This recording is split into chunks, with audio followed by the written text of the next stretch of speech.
Aleluia.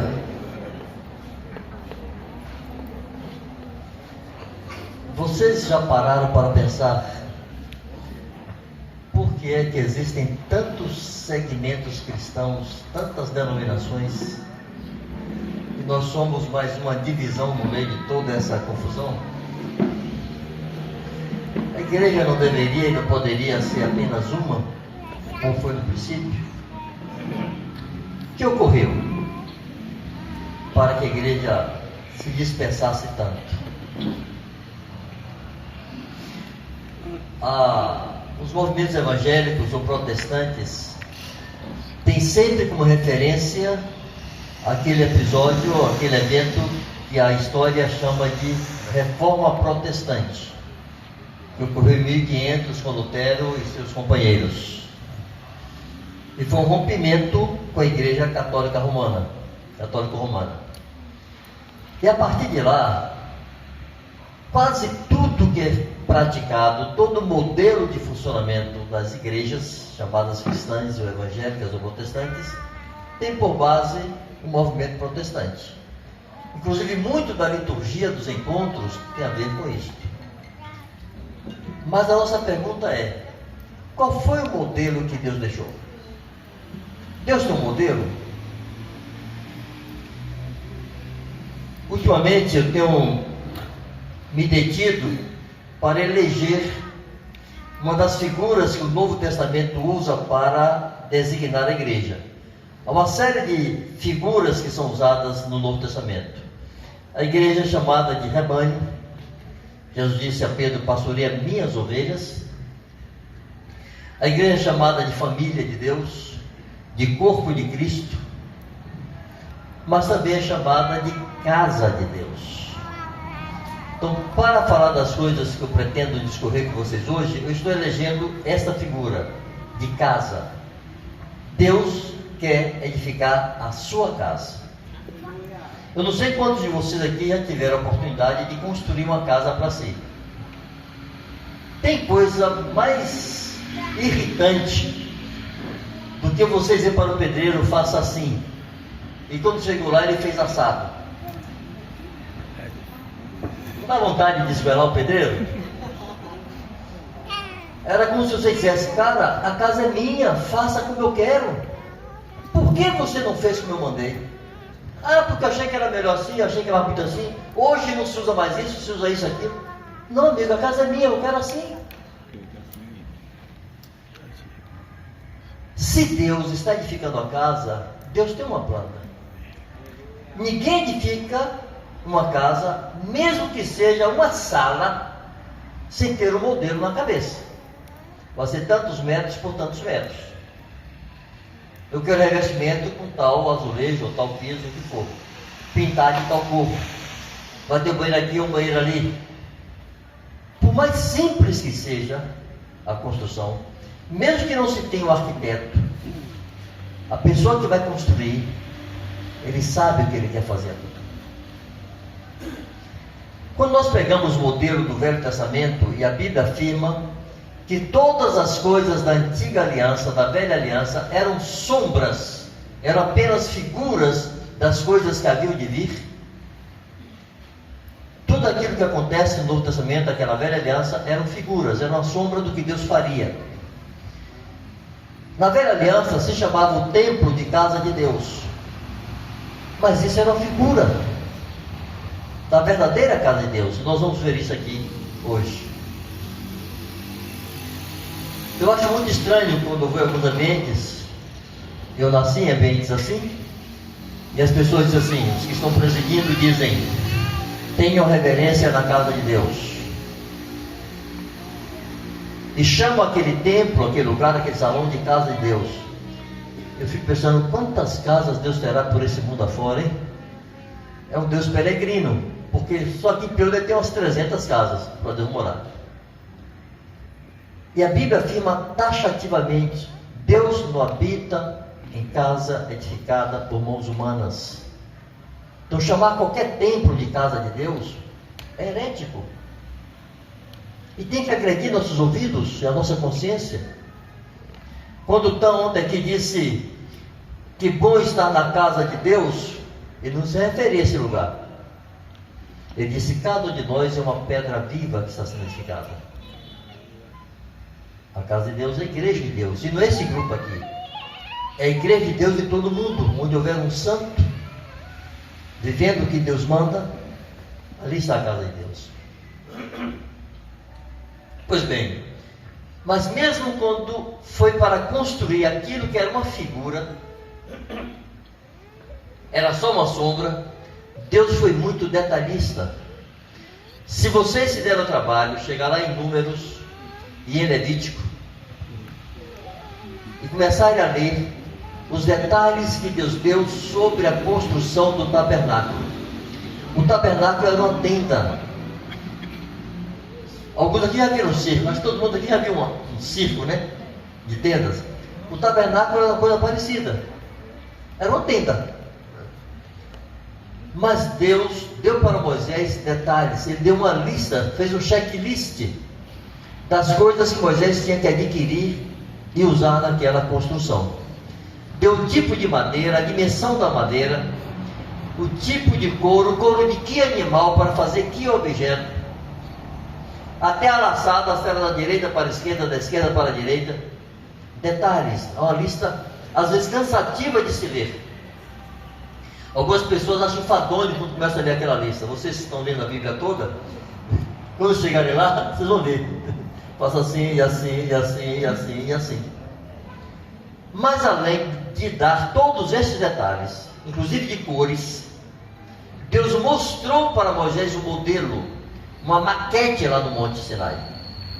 E Deus disse para Moisés assim: cuide para fazer tudo de acordo com o modelo que eu te mostrei no monte. Porque Deus sabia que Moisés enfrentaria pelo menos dois problemas. A própria cabeça de Moisés, que era um homem instruído, que sabia construir aqueles edifícios lá do Egito, era um homem letrado, e poderia ter suas próprias ideias.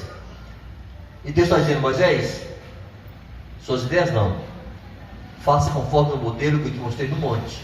A relação de matéria está aqui, e a forma de fazer está descrita aqui. Qual outro problema que Deus podia enfrentar? Aqueles que iriam construir, os oficiais, né, os artesãos, poderiam dizer: Moisés, dessa maneira não é prático, é melhor fazer assim.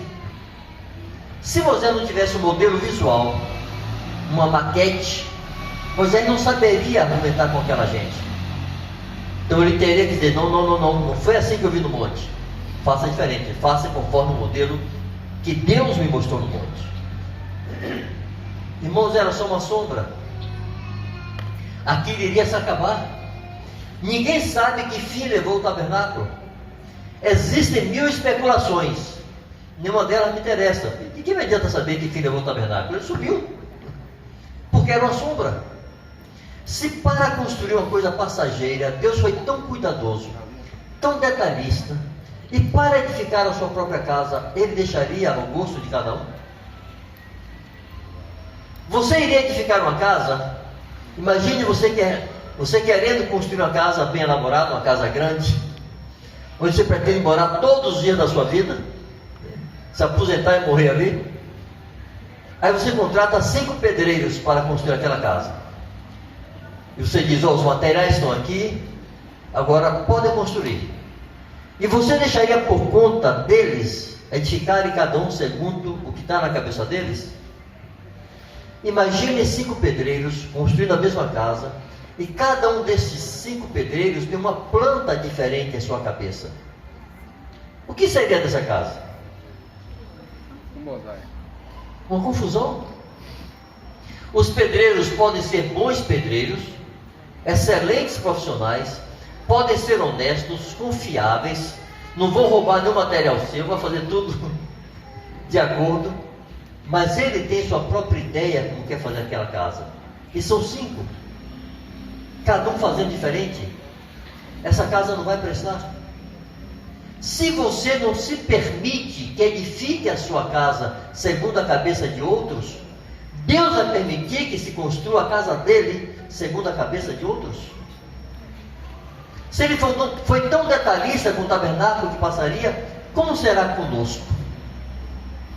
Como será com a edificação Obrigado, Lucas. Com a edificação da sua própria casa. Mas vamos ver na Bíblia se de fato é assim, se nós somos mesmo essa casa de Deus, que não pode ser conversa de pregador, né? O que diz a Escritura sobre isso? 1 Timóteo 3, verso 15.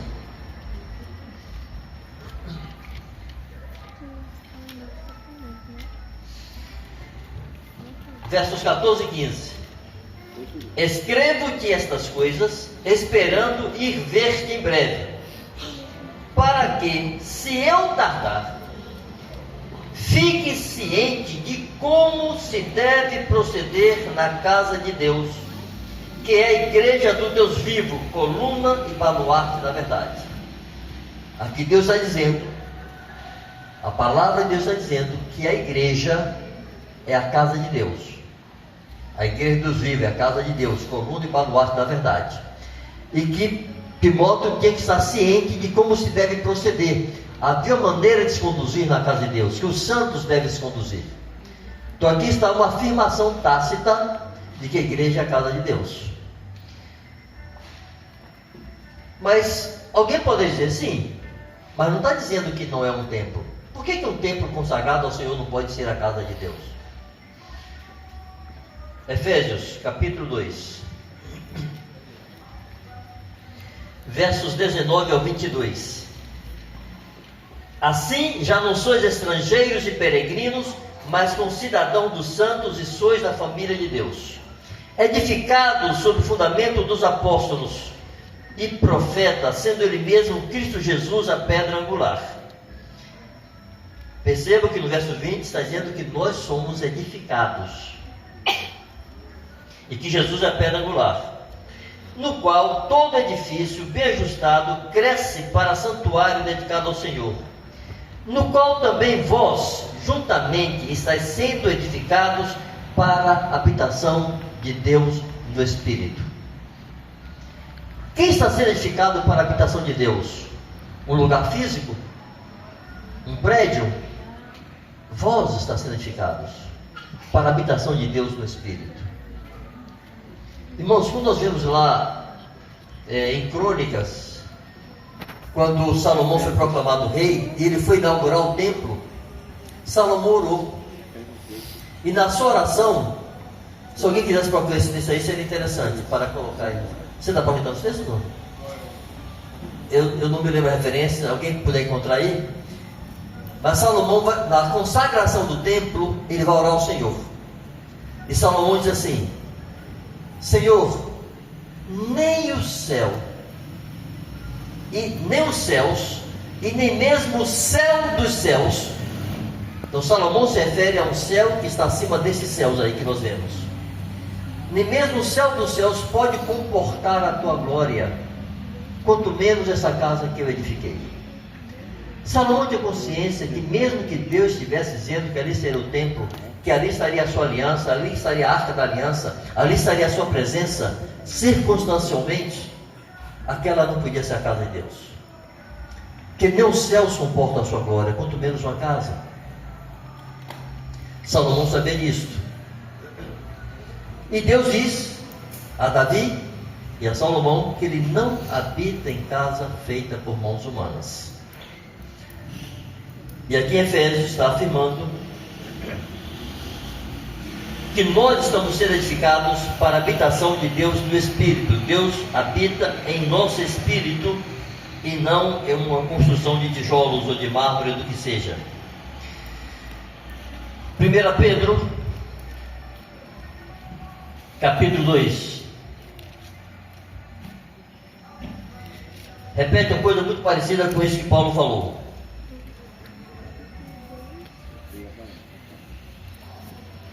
A sua referência? 1 Reis,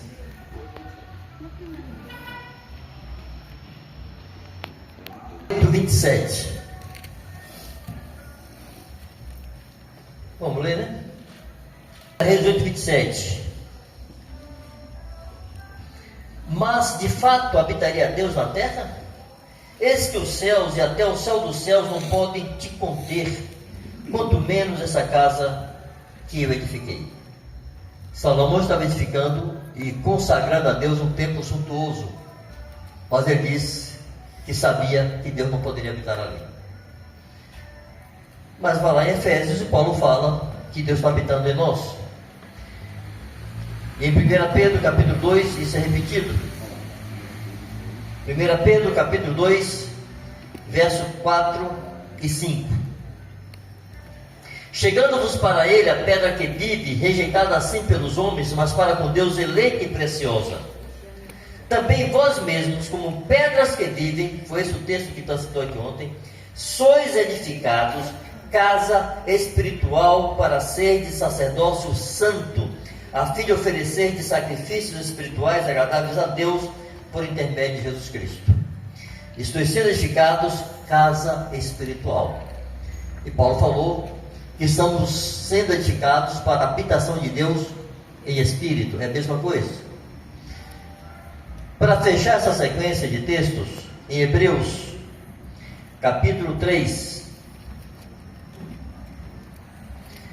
versos 5 e 6.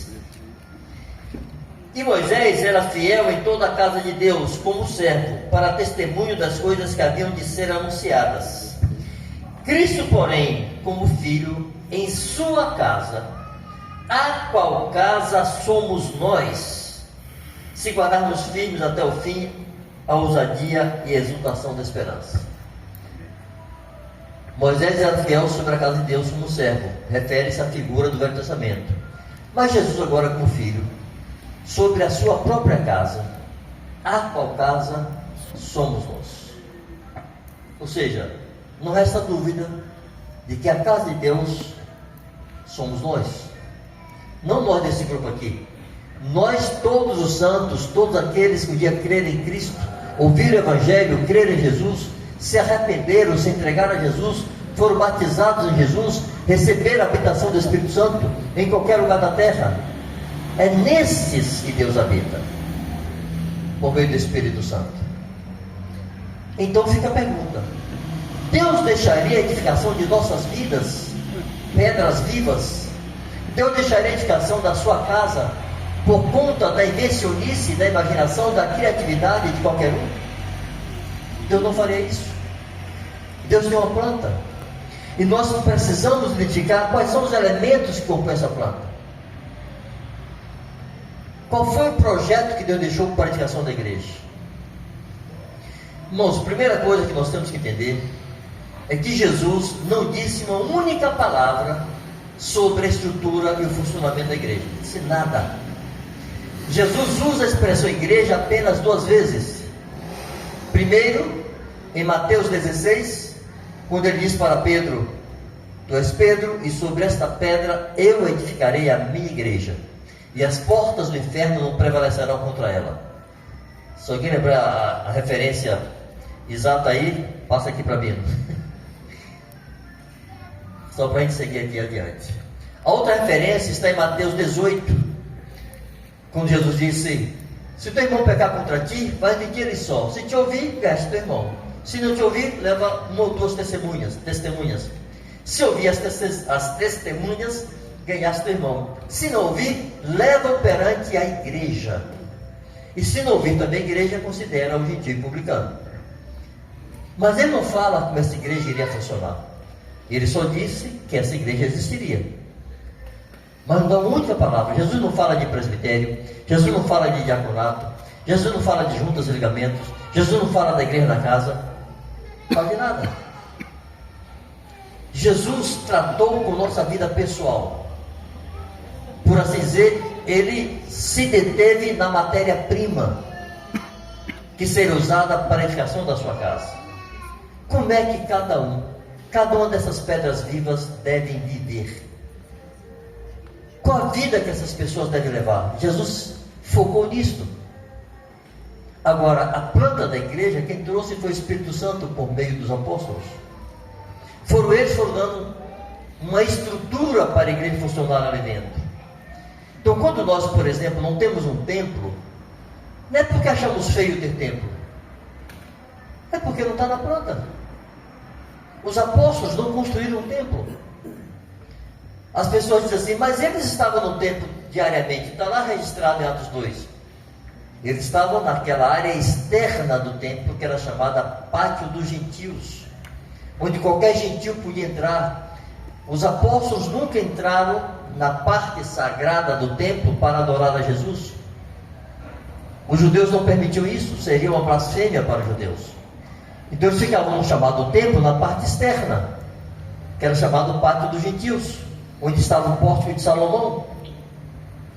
Mas a igreja de Deus nunca teve templos. A igreja sempre esteve nas casas. Esse é o modelo apostólico. Não é o modelo da reforma protestante, mas é o modelo apostólico. Por isso estamos nas casas. Vamos tocar nisso um pouquinho mais adiante, tá? Então, à medida que foram surgindo necessidades, os apóstolos foram criando uma estrutura de funcionamento. Mas no princípio, o que é que eles fizeram? Eles simplesmente cumpriram Mateus 28, 18 a 20. Eles começaram a pregar o Evangelho.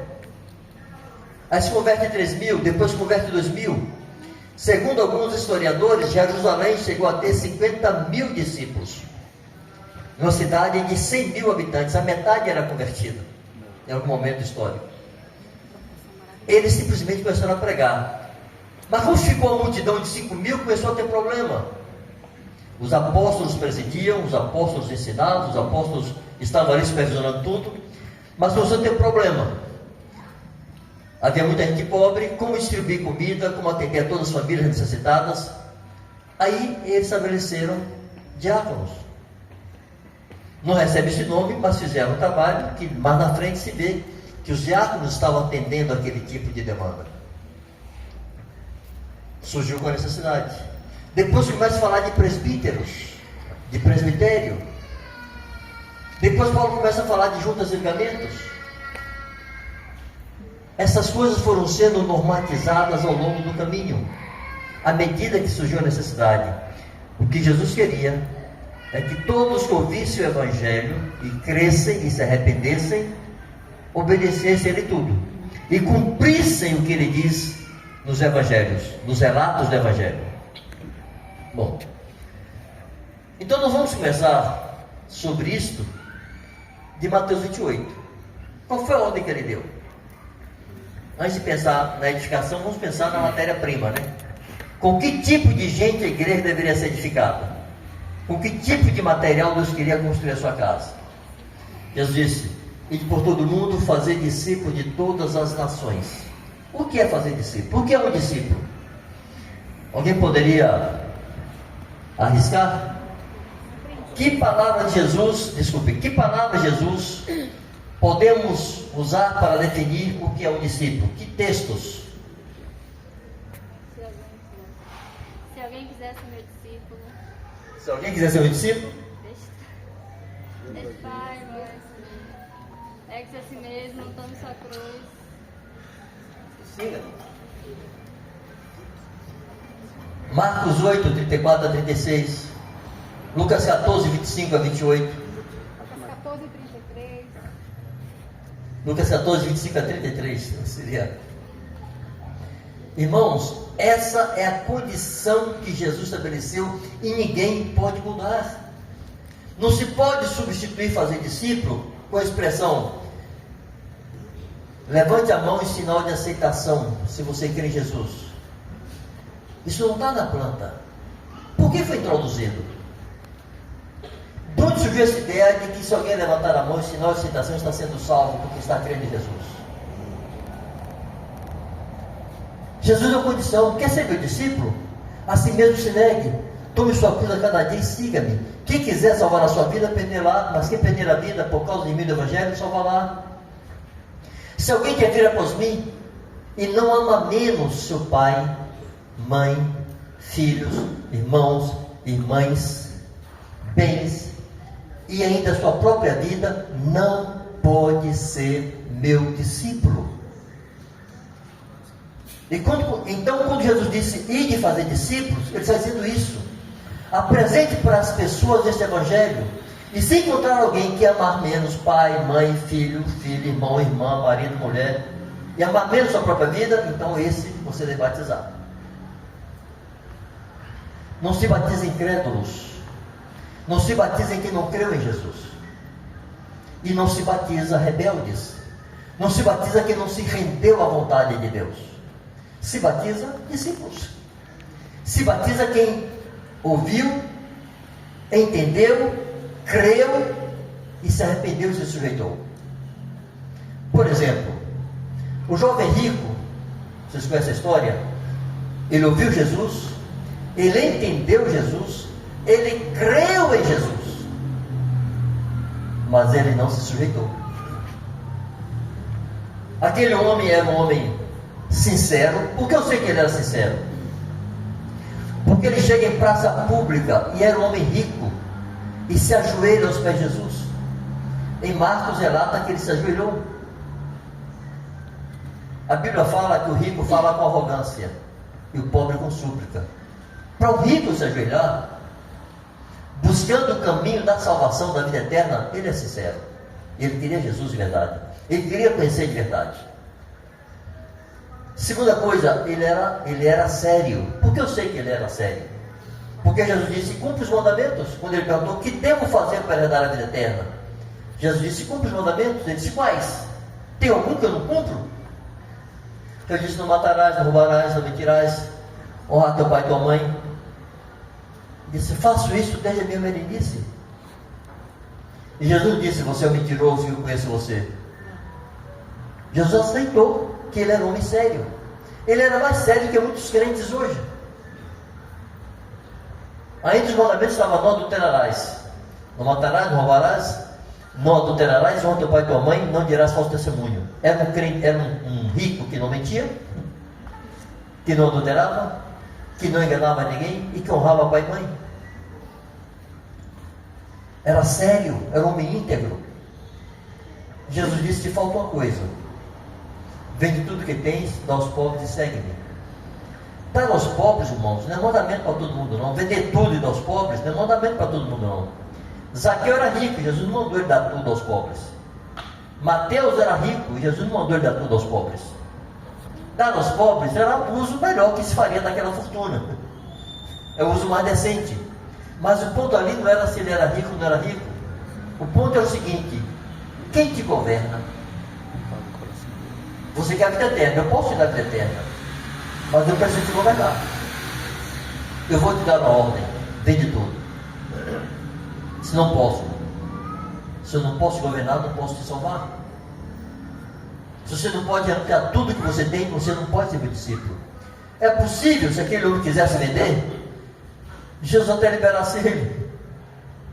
Mas é preciso saber: você está disposto a perder tudo para me seguir? Então, quando ele manda fazer discípulos, está mandando encontrar esse tipo de gente. E é comum em todos os segmentos evangélicos, e está ficando comum entre nós, pregar o evangelho apressado e não apresentar Jesus de maneira que as pessoas possam crer em Jesus, falar da obra de Cristo, da pessoa de Cristo, tudo que ele fez por nós, aquilo que a cruz representa, para que creiam, e depois apresentar as condições do reino. Quando alguém está assim, pode e deve ser batizado imediatamente. E aqui entra outro ingrediente. Eu me batizei no contexto evangélico. Eu tinha 18 anos. Eu tive uma experiência violenta de conversão. Mas esperei vários meses para ser batizado. Porque tinha que fazer um curso de catecúmenos. Depois esperar uma data marcada, com mais uns 10 que iriam se batizar. Aqui não é escárnio não, irmãos, é só representando o que aconteceu mesmo. Botar uma bata branca, descer o batistério, tirar foto para registrar, era quase um acontecimento social. Era como se fosse assim: você já nasceu de novo, você já é convertido, você já é salvo, mas tem que batizar para seguir o exemplo de Jesus. Onde está escrito que o batismo é para seguir o exemplo de Jesus? Não faz parte da planta isso. Ou você deve se batizar para ter uma manifestação exterior do que já aconteceu interiormente. Onde é que está escrito isso? E por que isso foi introduzido? Quem autorizou as pessoas a alterarem aquilo que Jesus mandou fazer? se leva 5 meses para batizar alguém? É simples. O Evangelho é pregado em um púlpito, por um pregador para convidados não convertidos. E com frequência a pregação é: Jesus resolve teus problemas, Jesus te ama, Jesus vai te perdoar, Jesus te recebe, você vai ganhar vida eterna, você vai ter paz, alegria, amor e tal, tal. Quem não quer isso? É você aceita Jesus? Aceito. Mas quem pregou não sabe o que está na cabeça de quem levantou a mão. Então, para poder confirmar direitinho se de fato ele entendeu tudo, passa 4, 5 meses ensinando. Mas quando você prega o Evangelho do Reino de Deus, e a pessoa entendeu e creu, pode levar um dia ou pode levar um ano. O tempo não é o problema. A questão é: se a pessoa entendeu o reino e ela recebeu o reino, se entendeu e recebeu, batiza. Vou dar 2 exemplos. Há um discípulo saudou que eu levei 1 ano pregando para ele.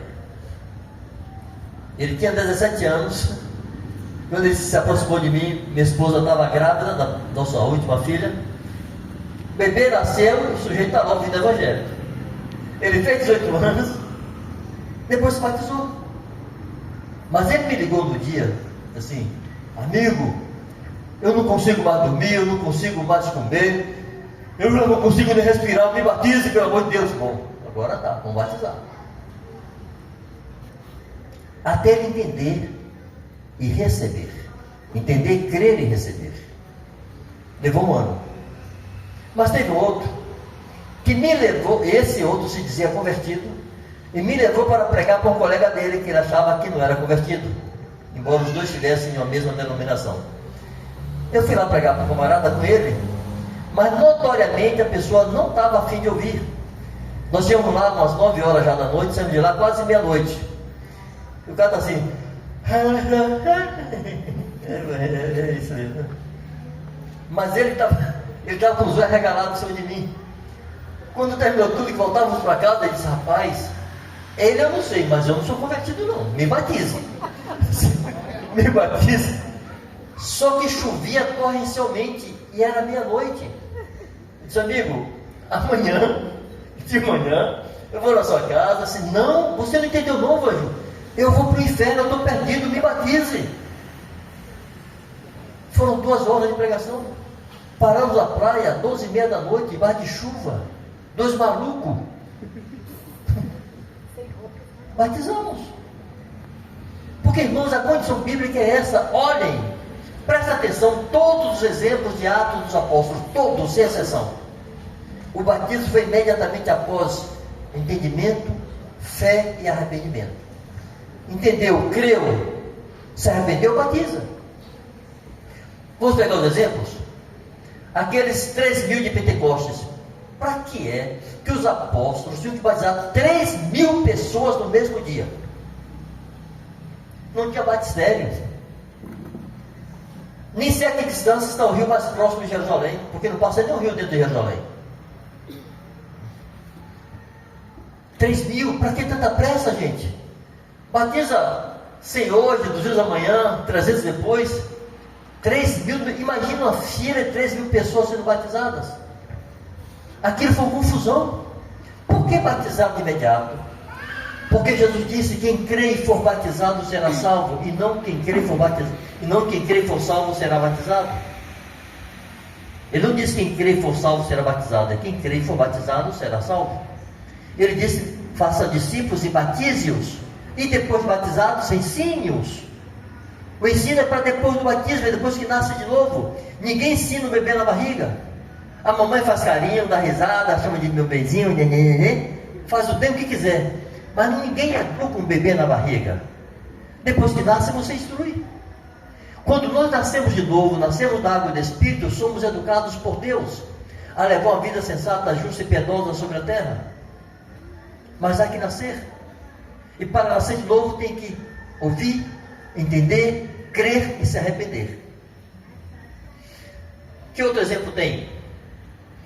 Vou pegar alguns exemplos, tá? Não vou pegar todos não. Paulo e o carcereiro, em Atos 16.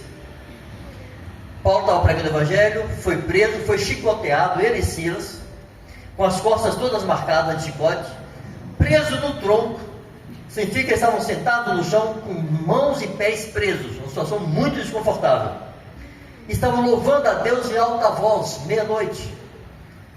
Veio um terremoto, abriram-se as celas, as cadeias se romperam, todos os presos foram livres, e o carcereiro queria se matar. E Paulo disse: não te faças tal, ninguém fugiu, está todo mundo aqui, fica tranquilo, não se mate não, ninguém vai fugir não. Aí Paulo vai para a casa do cara, prega o evangelho para ele e toda a casa dele, e os batiza. 2 detalhes importantes, irmãos, 3. Primeiro, é só um detalhe mesmo engraçado. Paulo não se preocupou com suas feridas nas costas. Primeiro ele pregou o evangelho. Depois que batizou, então ele foi tratar das feridas dele. A salvação daquela família era mais importante que sua segurança e saúde. Os apóstolos tinham um senso de urgência que a igreja perdeu. Segundo detalhe, por que batizar de madrugada, Paulo? Porque abriu as correntes, a prisão se rompeu lá, as correntes se romperam meia-noite, foi um terremoto. Até Paulo ir para a casa do moço, pregou o evangelho para ele, batizá-los, devia ser 2 da manhã. Para que essa agonia? Por que não espera amanhecer o dia? Alguém diz assim: não, é porque Paulo tinha que fugir. Paulo não fugiu. Ao contrário, Paulo disse: não. Me prenderam sem julgamento, vão ter que vir aqui se explicar agora. Eu sou cidadão romano. Não tinha pressa para Paulo, a pressa era para eles. A urgência do batismo para aquele que entendeu e creu e se arrependeu. Não pode esperar. Por que tem que esperar se a Bíblia fala que é de imediato? Quem nos autorizou ao contrário do que está escrito? Tradição de quem? Vou dar um pequeno exemplo de o que nós podemos chamar de discípulo. Houve um casal lá em Salvador que foi trazido para aquele contato que levou um ano, né? Ele trouxe o casal, pregamos aquele casal, o casal se batiza. 6 meses depois, a esposa, eles se batizaram, chegaram juntos com um filhinho de 2 ou 3 anos, não me lembro, mas era pequenino. 6 meses depois, mais ou menos, a moça nos procura para confessar que aquele filho não era do marido. Eles eram noivos, tinham muita intimidade sexual. Ela engravidou. Bom, aí ele viajou, passou 45 dias fora, e nesse período de 45 dias ela se envolveu com outro homem e engravidou. Aí quando o noivo chega, ele diz: estou grávida de você. Diz: ah, que bom, vamos nos casar. E se casaram. Ele julgando que o filho era dele. E o menino nasceu: esse é meu filho. Aí se convertem. E agora ela traz à luz que o filho era dele.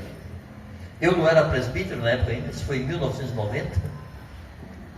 Sentamos, Gina e eu, e ele, e ela, e dissemos: olha, esse caso é muito grave, algum dos presbíteros terá que se envolver.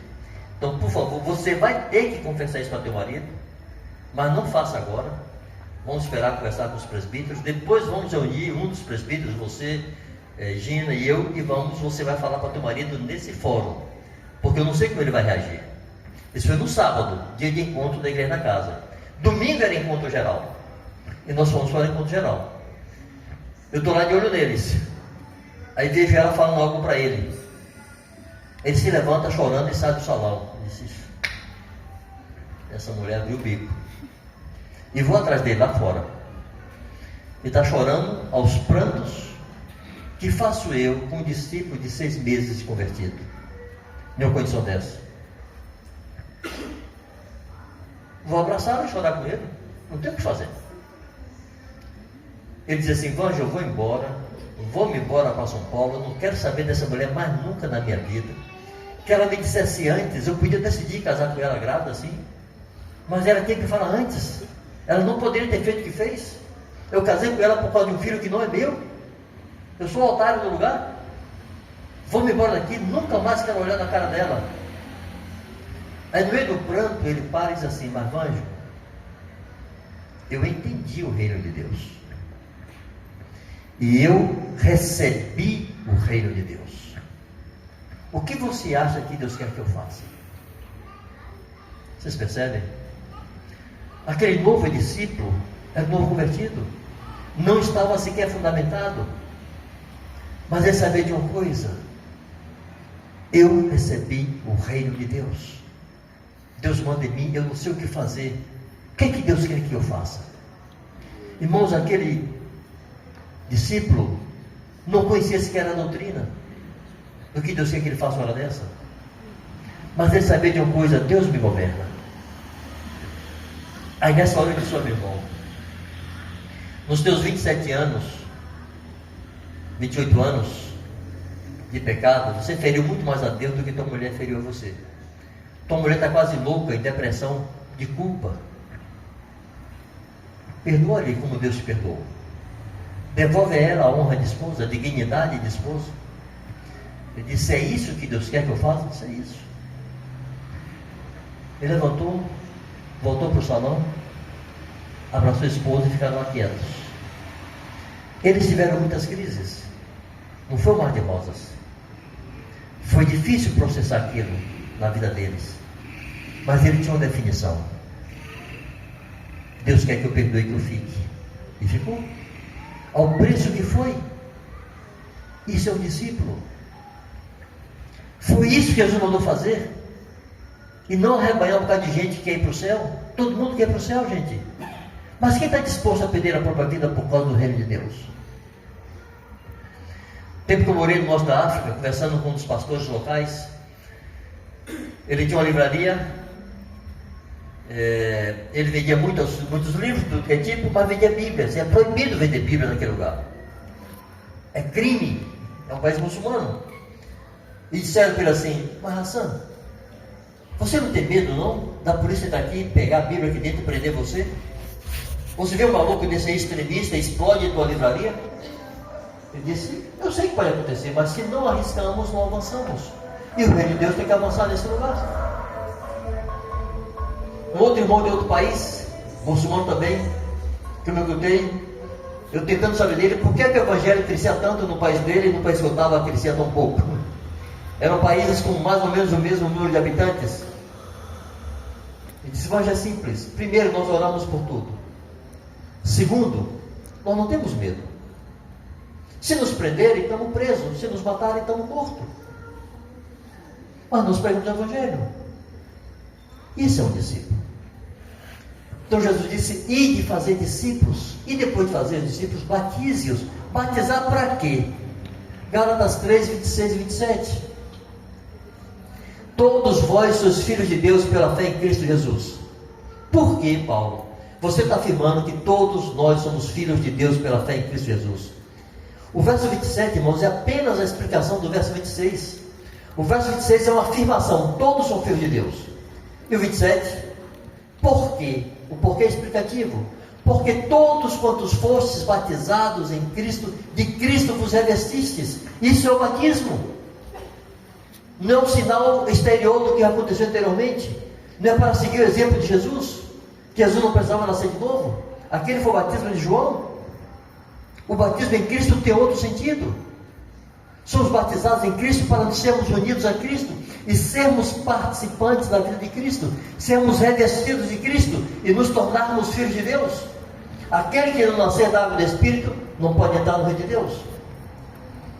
Veio para o que era seu, mas os seus não receberam. Mas a tantos quantos receberam, deu-lhes o poder de ser chamados filhos de Deus, os quais não nasceram nem da vontade do homem, nem da carne, nem do sangue, nasceram de Deus. Esse nascimento de Deus acontece quando somos unidos a Cristo pelo batismo. E depois que batiza, faz o quê? Ensina a guardar todas as coisas que Jesus ordenou. Você pregou o evangelho para alguém, recebeu o reino de Deus, recebeu o Espírito Santo, nasceu de Deus, está apto para obedecer a Deus, mas não conhece a vontade de Deus. É o que o irmão me disse. O que você acha que Deus quer que eu faça? Aí você ensina. Ensina a guardar tudo. Ensina o sermão do monte. Ensina todos os mandamentos de Jesus. Ensina a doutrina apostólica. Isso é a igreja. Lugar de santos. De pessoas que perderam suas vidas para ter a vida eterna. Que renunciaram a tudo para ter a Cristo. Isso é o evangelho. Isso é a igreja. Isso são as pedras vivas sendo edificadas. como é que essa igreja funciona? Eu estou correndo aqui porque o tempo está passando, tá? Mas que merecia um retiro, para se deter em cada tópico desse, explorar bastante. Hã? Vamos fazer, vamos marcar.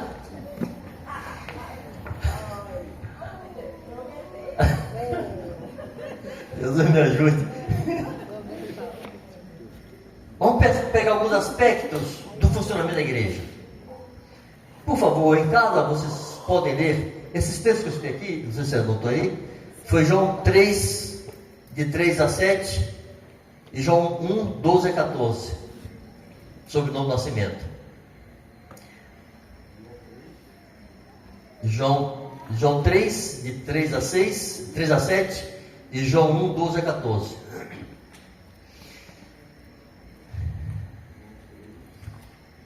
De 3 a 6 e João 1, de 12 a 14. Bom,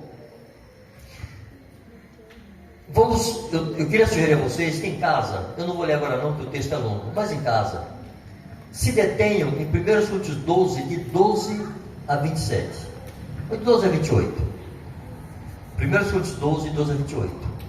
Ali Paulo está afirmando que quando nós somos batizados em Cristo, nós somos batizados também no corpo de Cristo. Ou seja, nós pertencemos ao corpo de Cristo. Quem é o corpo de Cristo? A igreja. Nós pertencemos à igreja de Deus. O que Paulo está tentando demonstrar ali naquele texto de 1 Coríntios 12, ele está usando uma figura, uma verdade natural, que é o corpo humano, para ilustrar uma verdade espiritual, que é o corpo de Cristo. Paulo está dizendo assim: da mesma maneira que o corpo humano funciona, o corpo de Cristo tem que funcionar. E como é que o corpo humano funciona? São membros uns dos outros, pertencem todos ao corpo, e ninguém dispensa ninguém, todos são necessários, e todos estão unidos por juntas e ligamentos. Quando unimos, aqui vem outro texto, quando unimos 1 Coríntios 12, de 12 a 28, com Efésios 4, de 11 a 16, nós vamos ver que o corpo de Cristo funciona como um corpo humano. Todos os membros, unidos por suas juntas e ligamentos, desempenham o seu próprio serviço. Cada um dá a sua justa cooperação. Irmãos, eu já tinha lido a Bíblia muitas vezes. Eu tinha essa rotina que está proposta aqui, de ler a Bíblia uma vez por ano, todos os anos. Fiz isso há muito tempo. Eu já tinha lido esse texto muitas vezes, mas eu nunca me perguntei o que são juntas e ligamentos. Porque Paulo não fala o que são. Ele só diz que o corpo tem que estar unido por juntas e ligamentos. E se o corpo não estiver unido por juntas e ligamentos, ele não vai desempenhar o seu serviço. Imagine que eu vire esse tambor aqui de cabeça para cima, né, que está emborcado, e coloque aqui dentro todos os membros de um corpo, todas as partes de um corpo, separadas, né? Os dedos, as mãos, os braços, o pescoço, o olho, a orelha, pés, né? Tudo aqui, separados. Não está faltando um membro, mas é um corpo? É um corpo? É um tambor cheio de membros. Um corpo é quando esses membros são unidos e podem funcionar. Um corpo funciona. Eu posso dizer esse corpo aqui, abre essa garrafa. Estou com a mão ocupada, o corpo se vira, dá um jeito. Beba água se está com sede.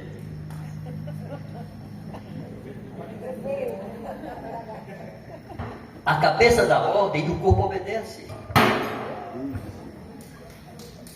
Aí a cabeça é assim: ide, portanto, fazer discípulos. O corpo obedece. Seja hospitaleiro sem murmuração. O corpo obedece. Perdoai-vos mutuamente. O corpo obedece. Se estão separados, não obedece. Se estão ligados, não obedece. Juntas e ligamentos é algo prático. São santos relacionados, vinculados, dando ao corpo a condição de trabalhar e servir. Um membro isolado não pode fazer nada. Ele é morto. Mas se está unido ao corpo, ele tem capacidade de trabalho. Ele funciona. Mas eu nunca me perguntei como é que é isso. Mas um dia alguém pensou. um homem chamado Ivan Baker, a quem devemos muito, transformou em algo prático um conceito que era subjetivo, abstrato e perdido.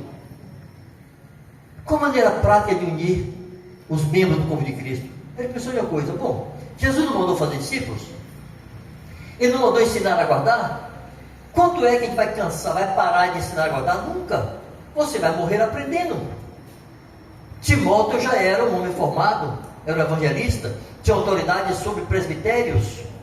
Mas Paulo diz para ele, em 2 Timóteo 3, verso 10 ao 14, ele diz: tu, porém, tens seguido de perto minha consciência, procedimento, fé, pureza. Timóteo, você tem me seguido de perto, você sabe. No verso 14 ele diz: tu, porém, permanece naquilo que recebeste, sabendo de quem aprendeste. Seguia sendo instruído. Não acaba nunca isso. Então esse tal de Van Baker pensou assim: por que nós não podemos fazer desse relacionamento, de alguém ensinando o outro a guardar todas as coisas, uma junta? Por que não fazer disso um compromisso, um relacionamento firme e forte? Porque os membros não estão soltos, não. Aqui dentro está tudo grudado. Tem membranas internas unindo os órgãos. Senão, quando eu plantasse bananeira, o bofe vinha para a boca. E não vem por quê? Porque está preso, está unido por ligamentos. O corpo trabalha unido. Por que não transformar um relacionamento que nós chamamos de discipulado? E o discipulado nada mais é do que o cumprimento de Mateus 28, ensina a guardar todas as coisas. Eu tenho 47 anos de convertido. Alguém me instrui ainda hoje? Isso ajunta, é um vínculo forte no corpo. Então, quando você pensar em discipulado, não pense assim, não. Eu vou para o encontro discipulado, não. Vou funcionar como minha junta. É ali que flui a vida de Cristo. É ali que eu serei instruído a guardar todas as coisas que Jesus ordenou. Vá com alegria. Receber o que Deus tem para você por meio desse relacionamento. Isto é uma junta no corpo de Cristo. E pensou mais: por que não transformar em algo prático o princípio da pluralidade? Toda a Bíblia está cheia desse princípio. Deus disse: façamos o homem. Disse: vou fazer o homem. Façamos. Era uma pluralidade. Eclesiastes diz: é melhor serem dois do que um. Jesus, para mandar soltar um burril, mandou dois. Para mandar pregar o evangelho e expulsar demônio para enfermos, também mandou dois. Sempre dois. Por que não transformamos isso em um relacionamento que podemos chamar de companheirismo? É mais uma junta no corpo de Cristo. Irmãos, deem o nome que quiser, podem inventar a estrutura que quiser, mas façam de tal maneira que todos os membros estejam vinculados com membros. Ninguém solto. Porque no corpo não tem nenhum membro solto. Por que da igreja vai ter essa igreja no corpo de Cristo? Quando não há uma edificação, não há esse vínculo forte, é fácil arrancar o membro. Se esse tambor estivesse cheio de membros, qualquer um passa aqui, pega uma mão e carrega. Está solta. Se formos pensar na casa, voltando à figura da casa, tem aqui um prédio construído ali. Não sei quantos 1000 tijolos tem ali. Eu vou usar aqui uma figura redonda só para facilitar, tá? Imaginemos que ali tenha 10.000 tijolos naquela construção. Mas antes de construir, os caminhões chegaram com os tijolos e colocaram aqui.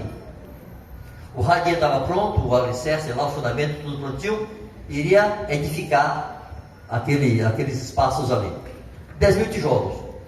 Mas durante a noite, antes do dia amanhecer, chega aqui um gaiato com um carrinho de mão e leva 10 tijolos, 10 blocos de uma montanha de 10.000.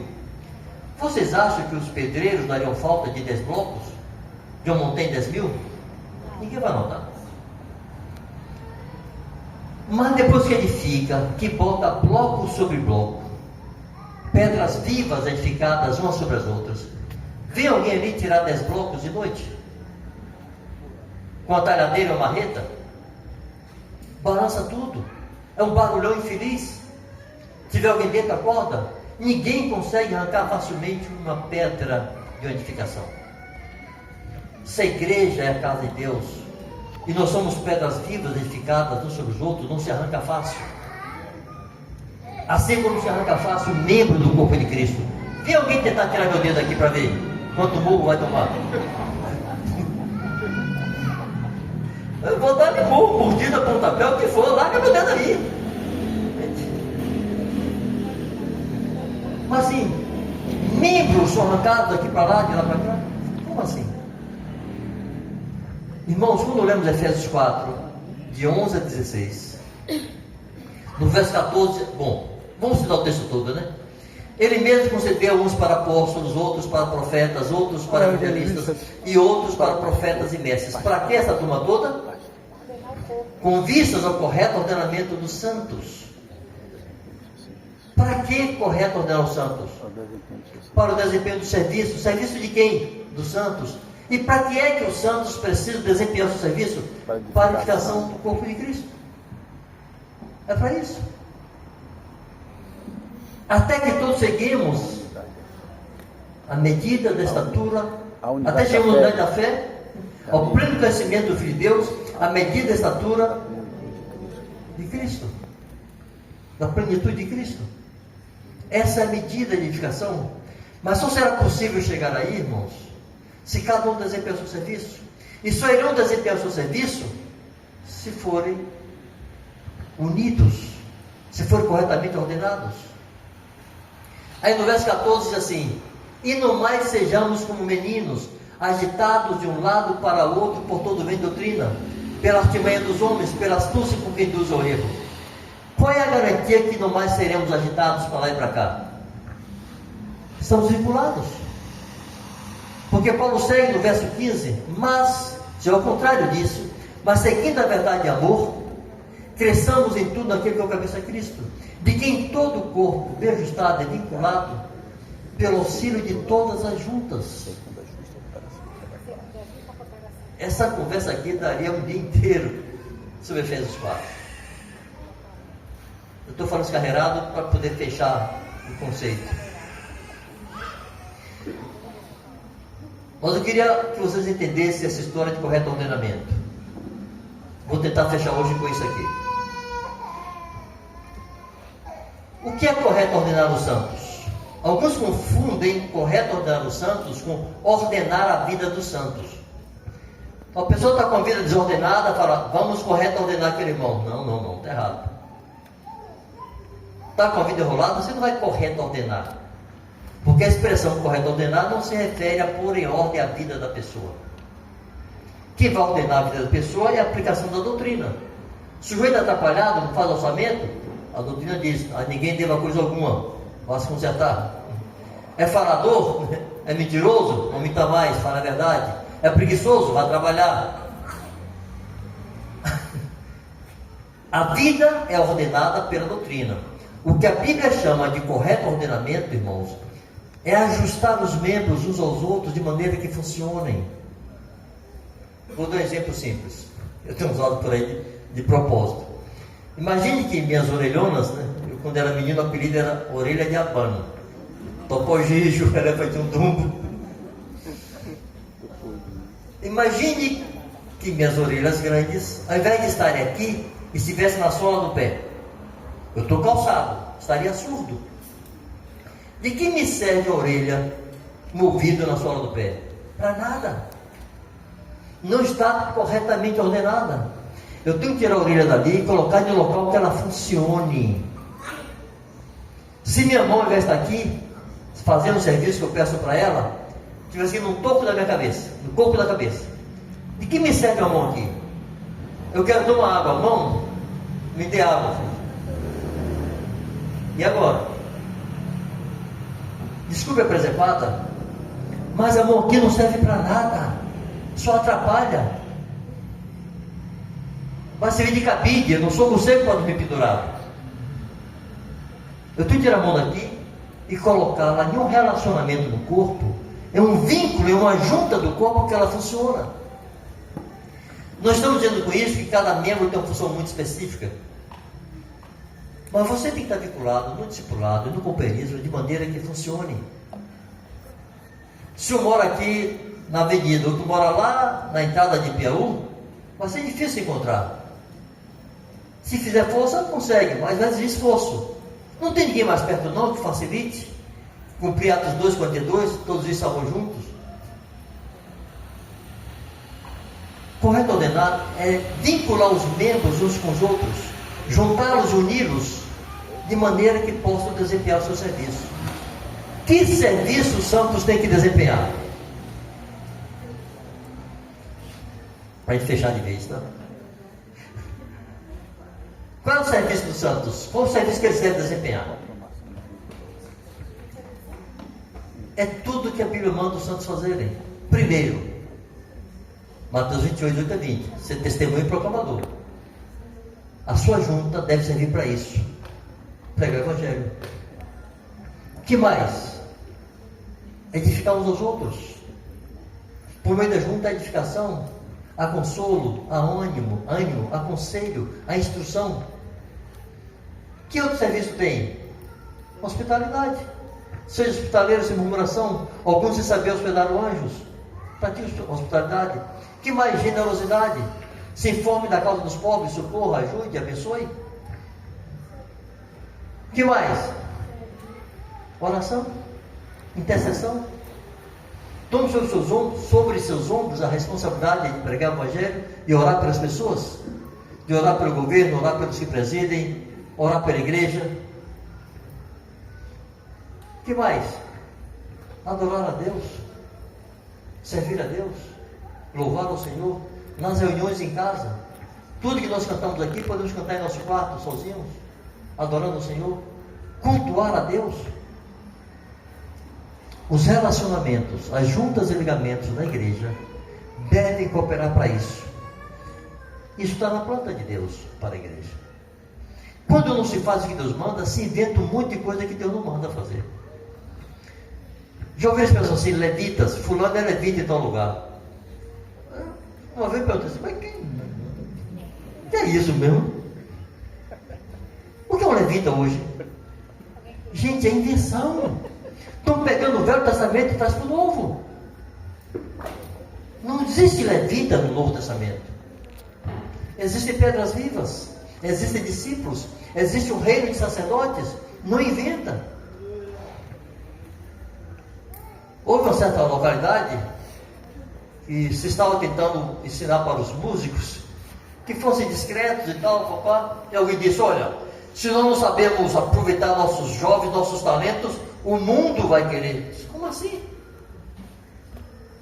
Agora os músicos aqui na frente para aparecerem, criar uma banda e fazer caras e bocas lá e tocar bonitão? Não, amigo. Pega seu violãozinho aqui, blanque, blanque, blanque, blanque, pronto. Não tem que ter uma banda bonitona, cheia de coisa. Não está aqui. Isso é lambança que só atrapalha o caminhar da igreja. Não faz o que Deus manda e inventa o que Deus não manda. É o pedreiro botando parede e Deus disse, aqui não tem parede não, aqui é um vazio. Ou derrubando parede onde era para ter parede. Se inventa coisas com áreas espirituais, chamar de levita, poxa, eu sou da tribo de Levi. Não, não, amigo, você de judeu é. Para com isso. Não sai da levitação.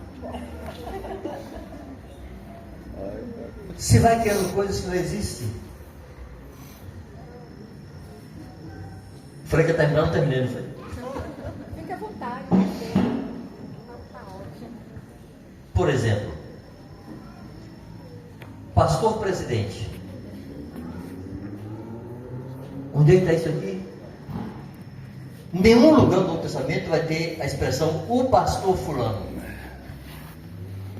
Ou fala presbíteros, no plural, ou presbitério, que é o coletivo. Não existe pastor master, pastor presidente e os co-pastores auxiliares dele. Não está na planta. Por que se faz? Se inventa.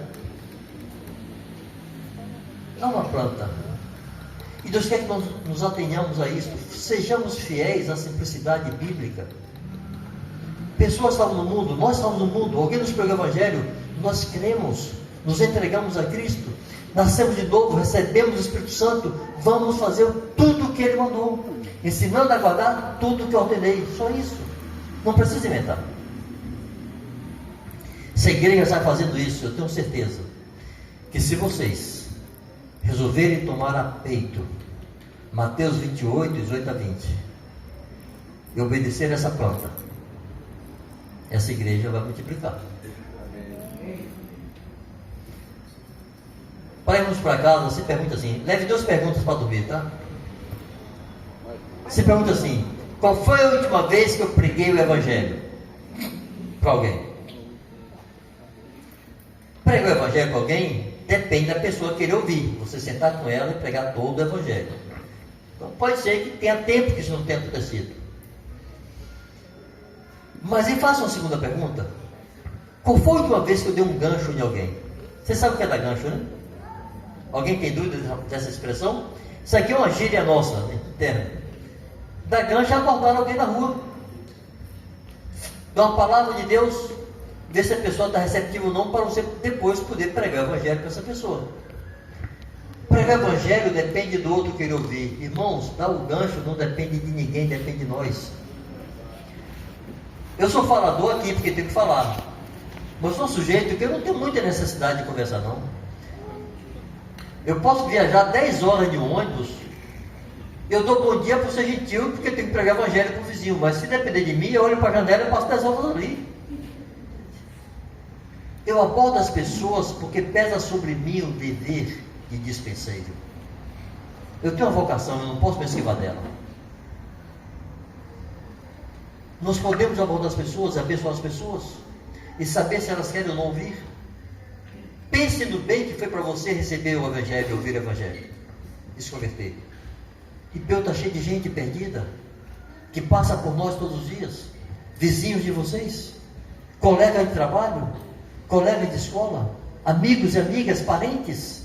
Ore por essas pessoas, exerça seu sacerdócio, clame a Deus por elas, apresente o Evangelho a elas, sirva essas pessoas.